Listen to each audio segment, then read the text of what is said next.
Ese hombre que tú ves ahí, que parece tan galante, tan atento y arrogante, lo conozco como a mí.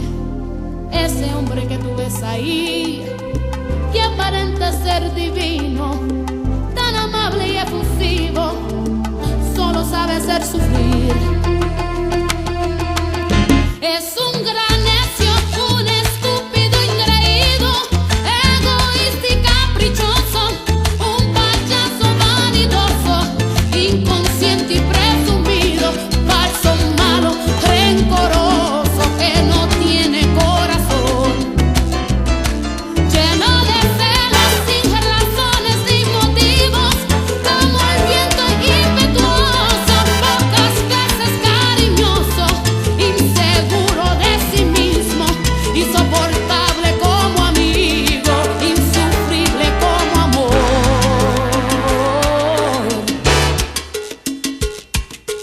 Ese hombre que tú ves ahí, que parece tan amable, navigoso y agradable, lo conozco como a mí. Ese hombre que tú ves ahí, que parece tan seguro de pisar bien por el mundo, solo sabe hacer sufrir.